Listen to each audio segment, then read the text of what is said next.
Hello student, today we will discuss about the BPT, that is basic proportionality theorem.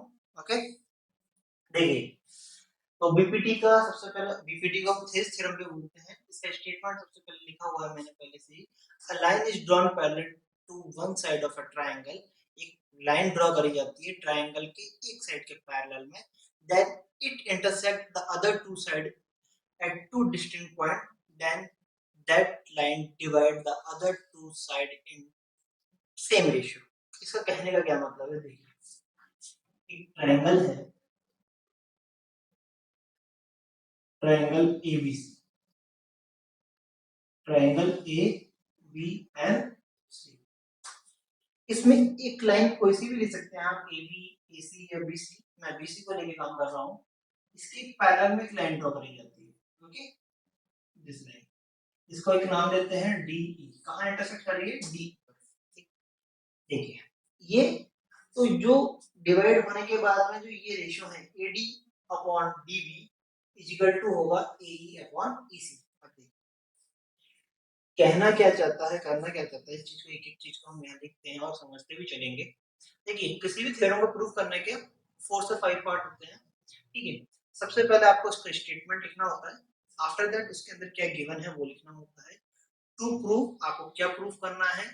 अगर उसमें कोई construction हो रहा है तो वो लिखना होगा आपको।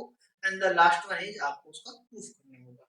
तो हम स्टार्ट करते हैं गिवन से कि हमको क्या गिवन है। जो स्टेटमेंट में आपके पास जो लिखा हुआ है उसी के अंदर से हम चीजों को क्या करते हैं, लिखना स्टार्ट करते हैं। सबसे पहले हमको एक ट्रायंगल गिवन है। क्या गिवन है, ट्रायंगल के बारे में बात करी गई है। तो पहले ट्रायंगल गिवन है, क्या है ट्रायंगल। तो हम लिखेंगे in triangle A B C. Okay, फिर उसके बाद में हमारे पास एक पैरेलल लाइन की बात करी गई है कि हमने एक पैरेलल लाइन ड्रॉ करेंगे। तो हमने एक पैरेलल लाइन ड्रॉ करी है, क्या लिखेंगे, DE is parallel to line BC, line BC।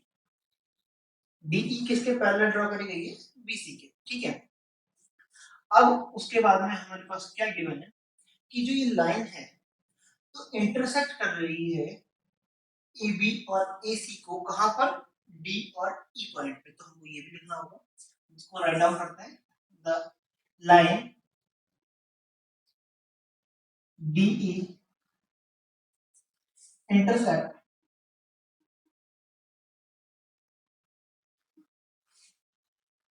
two sides of triangle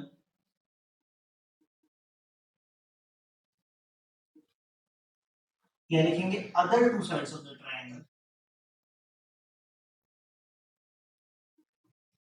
other two sides of triangle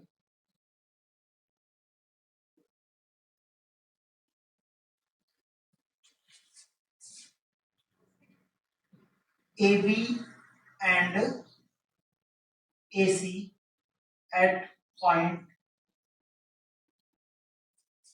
D and E respectively।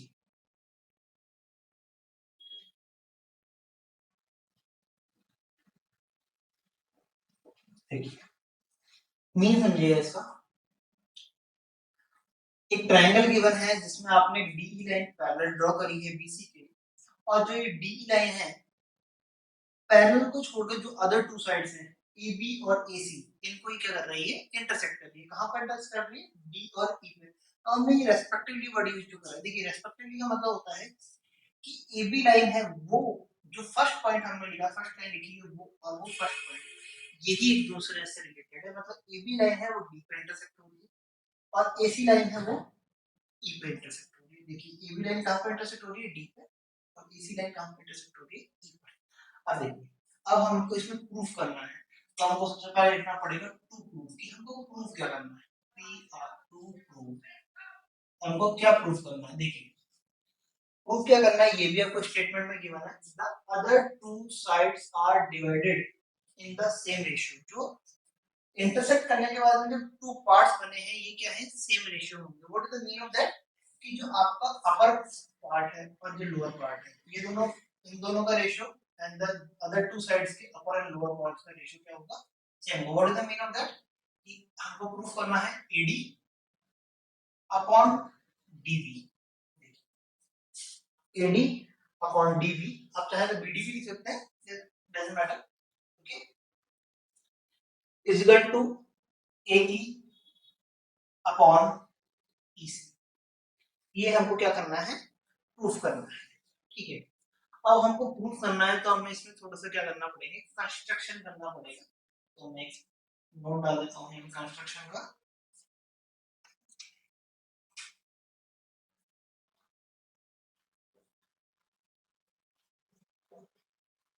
Construction, अब देखिए जब भी हम कंस्ट्रक्शन करते हैं तो कंस्ट्रक्शन ऑलवेज डॉटेड लाइन से होता है, तो यहाँ पर हम डॉटेड लाइन का यूज करेंगे।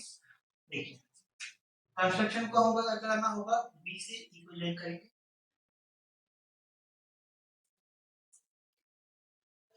बी से सी को ज्वाइन करेंगे, ठीक है। इसके अलावा हमको देखिए हमको क्या है कि ट्रायंगल के अंदर वर्क करना है, तो हम कोशिश करेंगे मैक्सिमम टू मैक्सिमम ट्रायंगल बनाने की, और हम इसके अंदर बीटी को जो प्रूफ करेंगे उसमें यूज करेंगे एरिया ऑफ ट्रायंगल।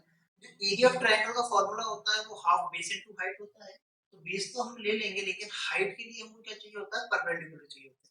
तो अभी हमारे पास इसमें कोई भी लाइन जो परपेंडिकुलर नहीं है, तो हम क्या करते हैं, परपेंडिकुलर ड्रॉ करते हैं।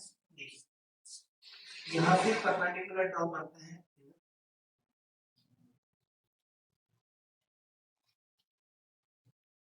okay, this one is the perpendicular and the E2 perpendicular draw करेंगे, किसका, ये भी क्या होगा, एक परपेंडिकुलर होगा। अब देखिए जब ये परपेंडिकुलर हम ड्रॉ कर रहे हैं तो हमको इनको नाम भी नोमिनेट भी करना होगा, and that is okay. D से स्टार्ट करा है इसलिए इसको मैंने एम दिया है, पर ई से स्टार्ट है इसको एन दिया है, थोड़े अल्फाबेटिकली ऑर्डर के अकॉर्डिंग दिया है।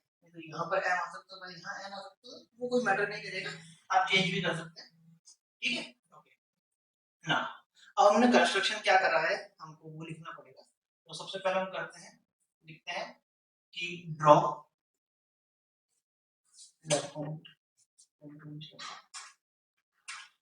ड्रॉ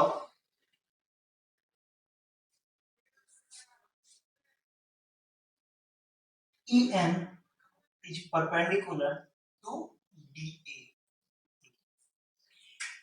EN है वो परपेंडिकुलर क्या है, किसके है, DA के है। अब देखिए और एंड दूसरा परपेंडिकुलर कौन सा है, DM, ये परपेंडिकुलर है किसके, AE के, परपेंडिकुलर टू A। तो draw EN perpendicular to the DA और AD, और DM is perpendicular to the A। और क्या करा है हमने, एक काम और करा है हमने, join point D to C, point D to point C and point E to point B। और हमने इसके अलावा क्या करा था, देखिए डॉटेड लाइन में हमने ये भी ज्वाइन करा था, B to E and D to C। Now अब देखिए ये हमारा कंस्ट्रक्शन वाला पार्ट हो गया।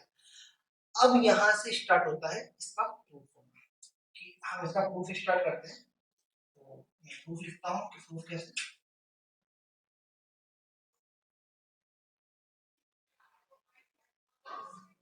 देखिए प्रूफ के अंदर हम क्या करेंगे, देखिए प्रूफ के अंदर हम इस पूरे जो बीपीटी थ्योरम को प्रूफ करने के लिए जो हम यूज करते हैं वो हम यूज करते हैं एरिया ऑफ ट्रायंगल। और एरिया ऑफ ट्रायंगल के लिए हमारे पास एक फार्मूला होता है, सबसे बेसिक फार्मूला होता है half base into height, okay. कई स्टूडेंट ये मानते हैं कि ये सिर्फ परपेंडिकुलर राइट एंगल ट्रायंगल के अंदर लगता है, लेकिन नहीं, ये किसी भी ट्रायंगल के अंदर लग सकता है, बट उसके अंदर उसका परपेंडिकुलर एक ड्रॉ होना कंपलसरी होता है। देखिए राइट एंगल ट्रायंगल के अंदर डायरेक्टली परपेंडिकुलर ड्रॉ हुआ गिवन होता है आपको, तो वहां पर वो इजीली लग जाता है, बाकी आप किसी भी ट्रायंगल के अंदर लगा सकते हैं, ठीक है। देखिए इससे पहले मैं एक और कॉन्सेप्ट को डिस्कस करना चाहूंगा प्रूफ करने से पहले, कि जो परपेंडिकुलर ड्रॉ होते हैं वो किस तरीके से क्या होता है। एक एक्यूट ट्रायंगल है। एक्यूट ट्रायंगल का मतलब क्या होता है कि जिसके all angles are less than 60 degree. तो उसके अंदर आप किसी भी पार्ट से जब परपेंडिकुलर ड्रॉ करेंगे तो वो क्या होगा, इनसाइड होगा। क्या होगा, हमेशा परपेंडिकुलर उसका क्या होगा, ट्रायंगल के इनसाइड होगा। जब आप एक राइट एंगल ट्रायंगल के अंदर परपेंडिकुलर ड्रॉ करते हैं, देखिए, तो क्या होता है, ऑन द लाइन होता है। क्या होता है, ऑन द लाइन होता है।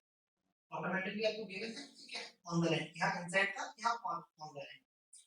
लेकिन जब आप ऑब्ट्यूज ट्रायंगल, ऑब्ट्यूज ट्रायंगल क्या होता है, जिसके अंदर मिनिमम क्या एक ही एंगल हो सकता है, मिनिमम हो या मैक्सिमम हो, एक ही एंगल हो सकता है मोर देन 90 डिग्री को, मोर देन 90 डिग्री। तो वहां पर हमको अगर परपेंडिकुलर ड्रॉ करना होता है तो हमको क्या करना होता है, एक लाइन को क्या करना है, एक्सटेंड करना होगा आफ्टर दैट इसका परपेंडिकुलर ड्रॉ। तो इसका जब अगर हम एरिया निकालेंगे तो देखिए ये क्या है, अगर ये ट्रायंगल है जिसमें ए बी एंड सी और ये डी है, तो इसका बेस होगा हाफ, बेस क्या होगा ए बी, एंड हाइट क्या होगी इसकी C B.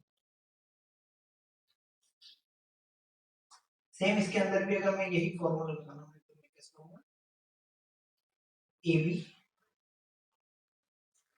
this one is the CD, okay, this one is AB and C। यहाँ पर इसका फॉर्मूला क्या होगा, हाफ AB into AC। देखिए इन दोनों के अंदर तो आपको सेम फॉर्मूला मिलेगा, ये वाला, क्योंकि हमें एक परपेंडिकुलर एक्स्ट्रा ड्रॉ करना पड़ रहा है, एक्सटर्नली ड्रॉ करना पड़ रहा है, बट इसमें ऑलरेडी ये बना था, यहाँ डी का कोई रोल नहीं है, इसलिए मैं इसको रीराइट करना पड़ा। ओके, तो आपको ये वाला कॉन्सेप्ट हमारे अभी क्या आएगा, यूज में आएगा। तो मैं इसको मैं छोड़ रहा हूँ, बाकी सबको मैं रिमूव करता हूँ। क्या है, प्रूफ कर रहे हैं, प्रूफ कर रहे हैं, तो हम सबसे पहले क्या करेंगे, प्रूफ करने में हम सबसे पहले लिखते हैं area of triangle. Area of triangle क्योंकि उसी का ही यूज आएगा। एरिया ऑफ ट्रायंगल क्या होता है, half base into height, half base into height,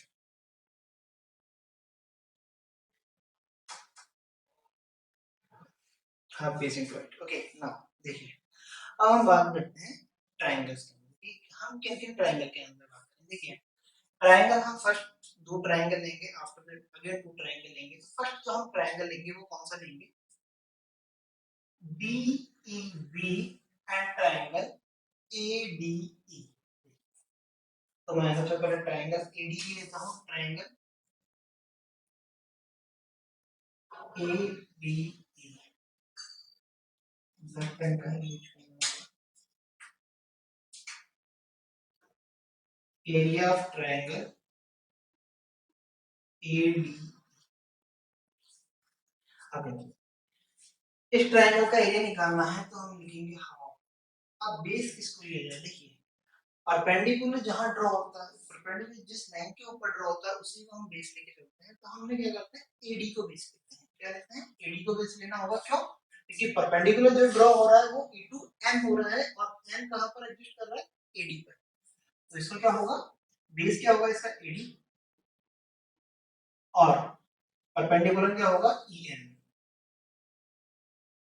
okay, ऐसे ही दूसरा ट्रायंगल लेते हैं, एंड एरिया ऑफ ट्रायंगल, दूसरा ट्रायंगल हम लेते हैं DEB। देखिए अब हम इन्हीं दो ट्रायंगलों को क्यों ले रहे हैं, सबसे पहले बात इन्हीं दो ट्रायंगलों की बात करें। देखिए यहाँ पर बेस हमको ED मिल रहा है, यहाँ पर बेस हमको DB मिल रहा है, इसलिए हम इन दोनों ट्रायंगलों की बात कर रहे हैं। ठीक है, अदर टू ट्रायंगल्स की जब इस साइड की बात करेंगे हम, अदर साइड की, तो वहां पर हम उनको बेस लेके जो ट्रायंगल ड्रॉ हो रहे होंगे उनकी यूज करेंगे। अभी हम ट्रायंगल कौन सा यूज करेंगे, BDE। Okay, area of triangle BDE। इसके अंदर क्या होगा, अगेन हाफ बेस, बेस क्या है इसका, BD लेके चलना होगा आपको। हाइट, हाइट इसकी अगेन होगी EN। अब देखिए वापस वही बात होती है, सर ट्रायंगल से बाहर कैसे हाइट चली गई है? ये क्या है? एक एक्यूट ट्रायंगल है, हमने अभी ड्रॉ करा है। ऑब्वियस के अंदर भी फॉलो हो जाती है और राइट एंगल ट्रायंगल के अंदर भी फॉलो हो जाती है, उसको भी डिस्कस अगर हम करेंगे कि वहां पर कैसे प्रोसीड होगा। तो यहाँ पर क्या है, देखिए ये एक एक्यूट ट्रायंगल है और ये एंगल क्या होना चाहिए, ये क्या है, कोइंटिलियर एंगल है, एंगल बी और एंगल बीडी। तो ये वाला एंगल है जो आपका एंगल बीडीई, अगर ये एक्यूट है और इन दोनों का सम 180 डिग्री है तो इसको मजबूत में क्या होना पड़ेगा, ऑब्ट्यूज होना पड़ेगा। और मैंने आपको बताया था कि अगर एंगल ऑब्ट्यूज है तो उसके अंदर जो उसका परपेंडिकुलर ड्रॉ होगा उसके तो वो क्या होगा, आउटसाइड ऑफ द ट्रायंगल। यहां बताया था मैंने, ठीक है। तो जो आपके पास जो परपेंडिकुलर आया है वो क्या है, ई है। ओके, नाउ देखिए जो आपके पास ये दोनों ट्रायंगल आए हैं, इनका एरिया है, इनको आपस में क्या करते हैं, डिवाइड करते हैं। Area of triangle ADE divided by the area of triangle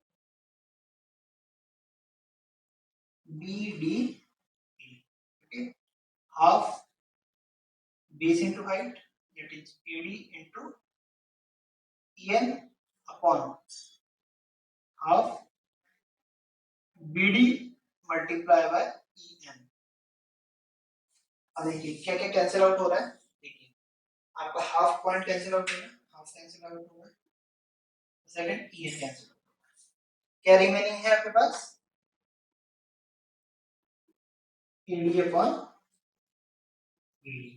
okay, now अब हम इसका सेकंड वाला पार्ट जो यहाँ पर बेस बनाएंगे उन दोनों ट्रायंगल के बारे में डिस्कस करते हैं, ठीक है। तो वहां पर हम लेते हैं कि इसको इक्वेशन नंबर 1 डाल देते हैं। Second is area of triangle,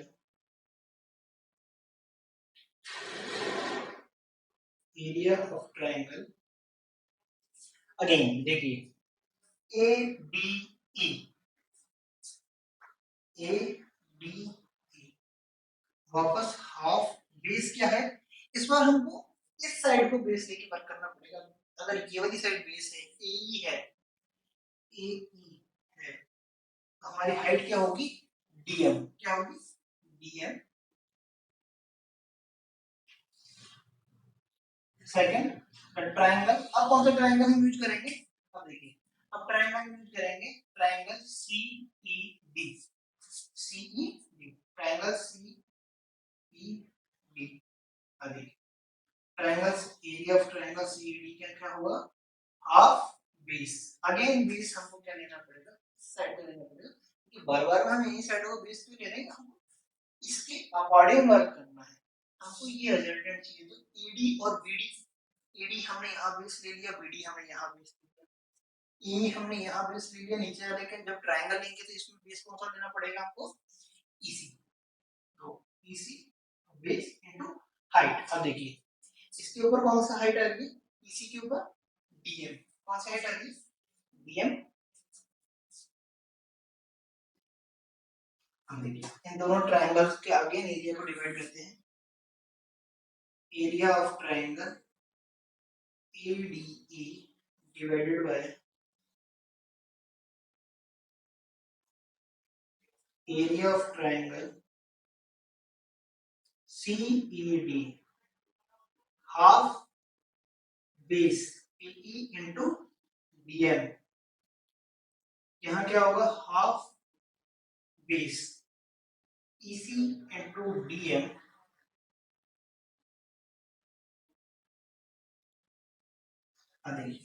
इसमें क्या कैंसिल आउट हो रहा है, हाफ से half cancel out and DM to DM cancel out.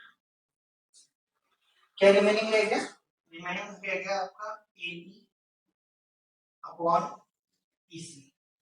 देखिए आपको ये तो दिख रहा होगा कि यहाँ AD अपॉन BD आ गया एंड यहाँ AE अपॉन EC आ गया, आपको दो रिजल्टेंट मिल चुके हैं, लेकिन इक्वेशन 1 और इक्वेशन 2 को हम इक्विलेट कैसे करें, हमें कंसर्न इज कि हम इक्वेशन 1 और इक्वेशन 2 को इक्वेट कैसे करें।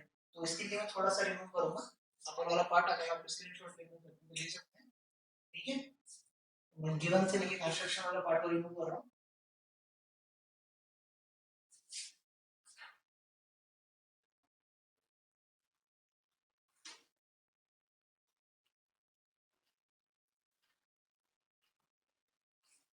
ओके नाउ देखिए,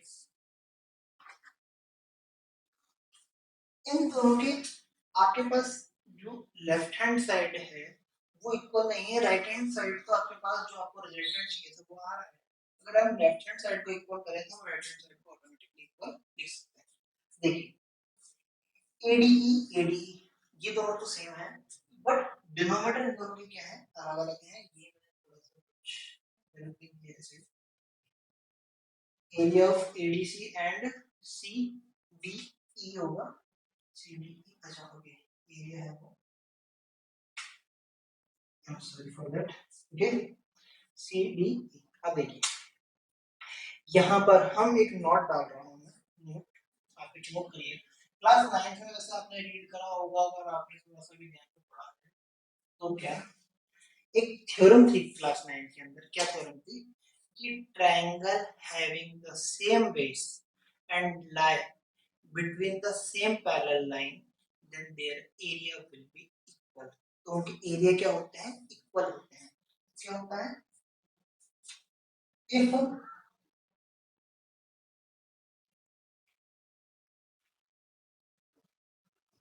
if two triangle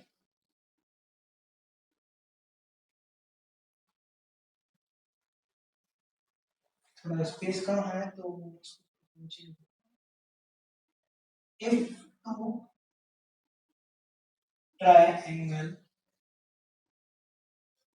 having same base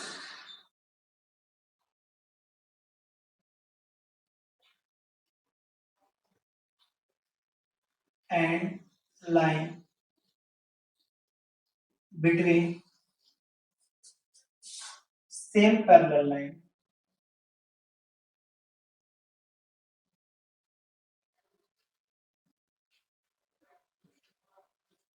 then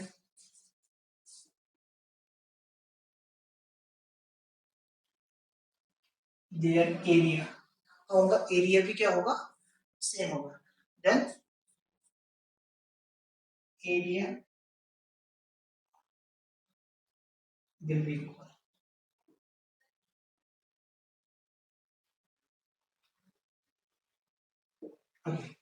area will be equal. अब देखिए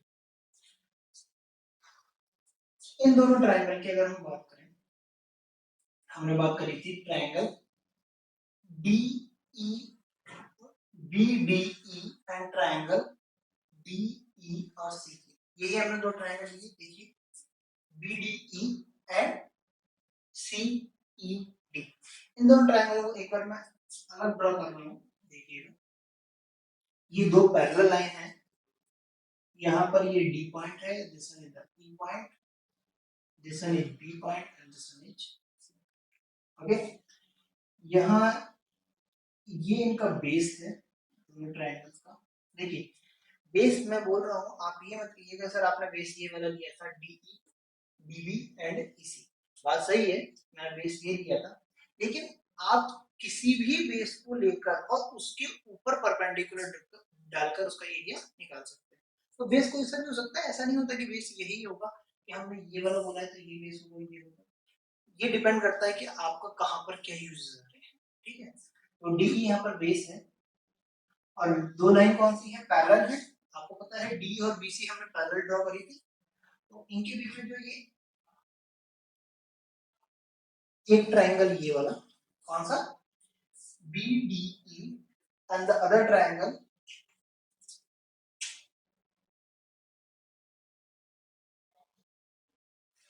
D E C, D E C S C E D, एक ही बात है, ठीक है। अगर आप इन दोनों को देखेंगे तो ये सेम बेस पर हैं और लाई भी क्या कर रहे हैं between the two same parallel line, ठीक है, दोनों ही सेम पैरेलल लाइन के बीच में है, ठीक है। तो क्या होंगे ये दोनों के एरिया क्या होंगे इक्वल। सो देयरफॉर मैं सो का यूज कर रहा हूँ।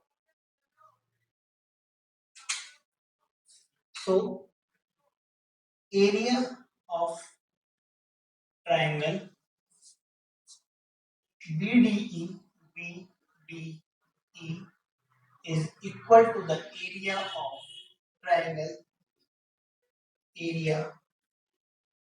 of triangle CED। ठीक है, अगर जब ये दोनों ही इक्वल हैं, देखिए इक्वेशन 1 और इक्वेशन 2 का आपका जो लेफ्ट हैंड साइड है वो क्या हो गया, area of ADE upon BDE। देखिए न्यूमरेटर तो सेम ही था दोनों में, डिनोमिनेटर भी इक्वल हो गया, तो numerator upon denominator equal to numerator upon denominator दोनों क्या हो गए, दोनों सेम है। क्योंकि यहाँ पर भी वैल्यू देखिए, अगर मान लीजिए एज्यूम कर लीजिए कि जो एरिया BDE है, ADE है, इसका 1 है, एरिया 1 यूनिट है, इसकी यूनिट एरिया 2 थी। ओके, तो ये दोनों तो सेम है तो इसकी भी 1 होगी। और अभी भी हमने प्रूफ करा है कि जो ये दोनों एक ट्रायंगल है इनका एरिया क्या है, सेम है तो ये 2 है तो दिस वन इज आल्सो 2। देखिए ये भी हाफ हो गया, ये भी हाफ हो गया, जब ये दोनों ही हाफ हो गए, इक्वल हो गए, तो इट मींस इनका क्या है, लेफ्ट हैंड साइड सेम है।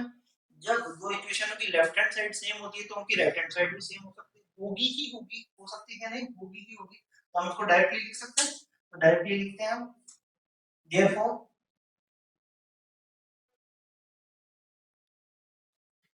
therefore AD upon BD is equal to AE upon EC। क्या वो यही प्रूफ करना था?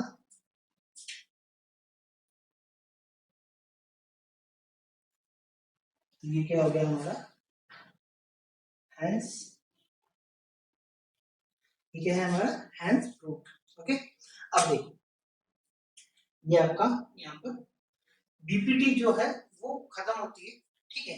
यहाँ पर इसका एक एक्सटेंशन और आता है, अब मैं इस पार्ट को रिमूव कर रहा हूँ, इसके मैं एक एक्सटेंशन पे बात करता हूँ, ठीक है, एक्सटेंशन पे बात करते हैं, ठीक है, इसको रिमूव कर रहा हूँ। आप अगर नोट डाउन करना चाहते हैं तो टेक द स्क्रीनशॉट।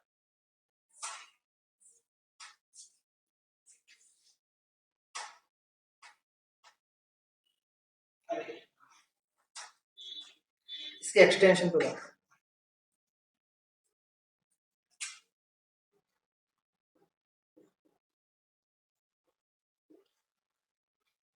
ठीक है, ये एक्सटेंशन आपको बहुत ज्यादा यूज आएगा आपके सिलेबस के अंदर, क्योंकि बार बार में ये प्रॉपर्टी आपकी, देखिए एक्सटेंशन करना है हमको, एक्सटेंशन देखिए हमने ये तो प्रूफ कर दिया कि A B upon B D या डी बी जो भी आप बोलना चाहें, A B upon B D equal to A E upon E C. Okay ना, इसका हमको एक्सटेंडेड आगे एक्सटेंड करना है तो हम इसको कैसे करेंगे, सबसे पहले हम क्या करते हैं, इसका रेसिप्रोकल करते हैं। देखिए अगर आप LHS और RHS दोनों के ही साइड्स को चेंज करके डिनोमिनेटर को न्यूमरेटर, न्यूमरेटर को डिनोमिनेटर में चेंज कर देते हैं तो उससे कोई इफेक्ट नहीं आता। कैसे, देखिए आपके पास लिखा हुआ है half is equal to half होता है, अब दोनों को ही रेसिप्रोकल करेंगे तो क्या आ जाएगा, 2 इज इक्वल टू 2। परफेक्ट, तो ये बिल्कुल सही है। और दूसरा एग्जांपल लेना है, मेरे पास लिखा हुआ है 1 upon x is equal to half. Okay, now मैं दोनों को रेसिप्रोकल करूंगा, या फिर मैं चेंज करता हूं वैल्यूज को, जो आपको 3/2 लिखा हुआ है। नाउ मैं वैल्यू को चेंज करता हूं, दोनों को रेसिप्रोकल करता हूं, तो क्या होगा, x upon 1 is equal to 2/, ठीक है। अभी समझ में नहीं आया तो देखिए इसकी साइड चेंज करिए, इसके न्यूमरेटर डिनोमिनेटर को तो न्यूमरेटर में ट्रांसफर करिए, तो यहाँ 2 में हो जाएगा ये कन्वर्ट, इसका न्यूमरेटर है वो डिनोमिनेटर में जाएगा अगर साइड चेंज करेगा तो, x है जो डिनोमिनेटर है इधर साइड चेंज करेगा तो वो न्यूमरेटर में जाएगा, एंड 1 यहाँ जाएगा डिनोमिनेटर में। तो देखिए दोनों रेसिप्रोकल ही हो गए हैं, तो इनके रेसिप्रोकल करने से आपको क्या होगा, कोई ज्यादा फर्क ज्यादा क्या कुछ भी फर्क नहीं पड़ता, ठीक है। तो हम दोनों को रेसिप्रोकल करके लिख देते हैं, तो रेसिप्रोकल क्या होगा, BD upon AD is equal to EC upon A। Okay, देखिए add 1 plus 1 both the both the sides.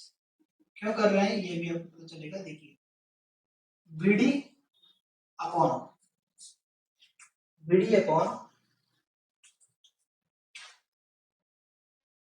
AD plus 1 is equal to EC upon AE plus, okay, LCM लेते हैं। एलसीएम लेंगे तो हमारे पास क्या आ जाएगा, BD plus AD upon AD equal to EC plus AE upon AE। देखिए BD plus AD, BD plus AD क्या हो जाएगा, पूरा AB क्या हो जाएगा, AB upon AD। EC plus AE क्या हो जाएगा, पूरा EC and this side AE।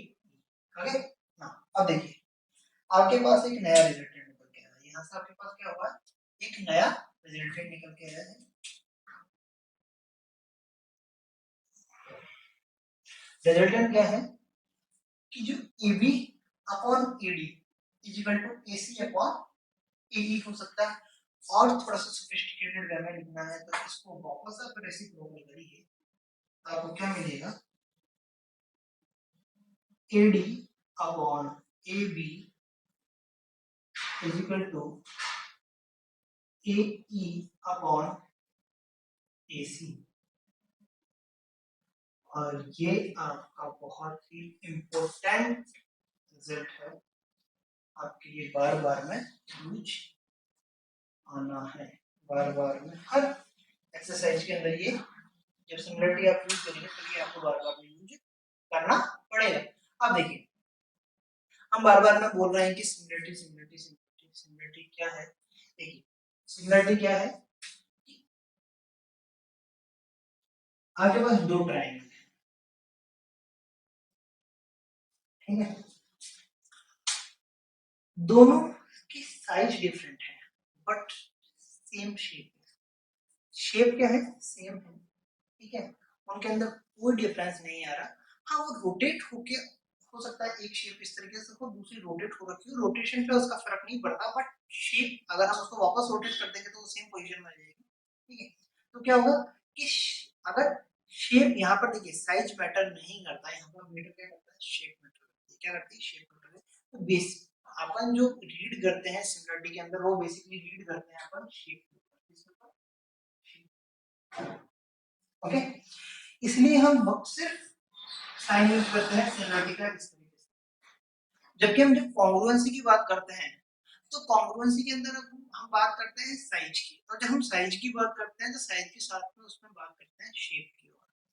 Size और शेप दोनों की जब बात करी जाती है, ठीक है, वहां पर तो हम इसलिए वहां पर साइज के लिए तो यूज करते हैं इक्वल साइन। इक्वल साइन किसका यूज होता है, साइज के लिए। और उसके ऊपर हम लगाते हैं सिमिलरिटी का साइन, वो आपको डिनोट करता है शेप, ठीक है। तो जब हम कॉन्ग्रुएंसी रीड करते हैं तो कॉन्ग्रुएंसी के अंदर हम शेप और साइज दोनों को रीड करते हैं, ठीक है। वहां पर साइज का इक्वल होना कंपलसरी है, साथ में शेप भी इक्वल होनी चाहिए। तो आपके पास एक बड़ा जो रीजन था उसको यहाँ पे कॉन्ग्रुएंसी क्या करता है, शॉर्ट कर देता है कि छोटे से रीजन के अंदर स्टडी करता है। जबकि शेप क्या कर देता है, साइज वाले पार्ट को रिमूव कर देता है। अब सिर्फ आपको शेप के ऊपर बात करनी होती है कि एक ट्रायंगल दूसरे ट्रायंगल के इक्वल भी हो सकता है, बड़ा भी हो सकता है, छोटा भी हो सकता है। तो यहाँ पर क्या करते हैं, सिर्फ शेप की रीडिंग करते हैं हम। और इसलिए हमको क्या करते हैं, सारे के सारे जो वैल्यूज हैं, जो साइड्स की जो रेशियोज आएंगे, वो साइज की जो साइड्स की जो साइज आएगी या लेंथ आएगी उनको हम मेजर करते हैं। वो किसके अंदर निकालते हैं, मेजर करते हैं, दो ट्रायंगल को कंपेयर करते हैं रेशियोज के अंदर। रेशियो क्या होता है, कंपैरिजन होता है। रेशियो क्या होता है, कंपैरिजन होता है। तो इस शेप के अंदर हम क्या करते हैं, कंपेयर कर सकते हैं, क्या कर सकते हैं, जबकि यहाँ पर हम क्या करते हैं, इक्वल इक्वल इक्वल के अंदर बात करते हैं। कभी भी हम कॉन्ग्रुएंसी के अंदर रेशियोज का यूज नहीं करते। अब देखिए और अगर हम बात भी करें कि सर कि सिमिलरिटी वाले कभी कॉन्ग्रुएंट हो सकते हैं, देखिए वैसे हम ये बोलते हैं कि every congruent triangle is similar but every similar triangle is not congruent, but in one case ये क्या हो सकता है, सिमिलर ट्रायंगल कॉन्ग्रुएंट भी हो सकते हैं जब वो क्या हो, बिल्कुल सेम शेप में हो, जब उनका रेशियो क्या हो, 1:1 का रेशियो। अच्छा, ये तो था आपका बीपीटी।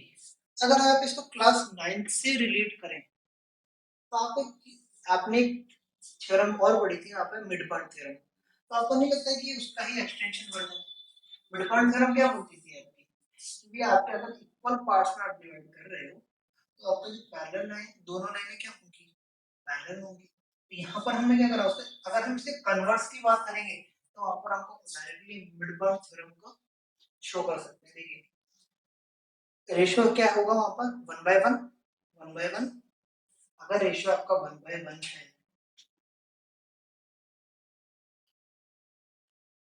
1:1, ओके, तो देखिए रेशियो क्या है, सेम है, इस इधर से भी देखिए AD upon BD equal to AE upon ratio क्या होगा, सेम होगा। और ये क्या होंगे, मिड पॉइंट होंगे साइड्स के, ठीक है। जब ये मिड पॉइंट है और ये, जब ये रेशियो सेम है तो ये मिड पॉइंट ही होंगे, जब ये मिड पॉइंट होंगे तो क्या होगा, ये इसके पैरेलल होगा। तो यहाँ से हम ये बोल सकते हैं कि मिड पॉइंट इसी थ्योरम का एक पार्ट होता है, बीपीटी थ्योरम का, ठीक है। तो ये था बीपीटी थ्योरम एनसीईआरटी के अकॉर्डिंग। इसका सेकंड जो मेथड है उसके लिए जो नेक्स्ट लेक्चर होगा मैं उसके अंदर डिस्कस करूंगा और उसका लिंक आपको डिस्क्रिप्शन में मिल जाएगा। So thank you.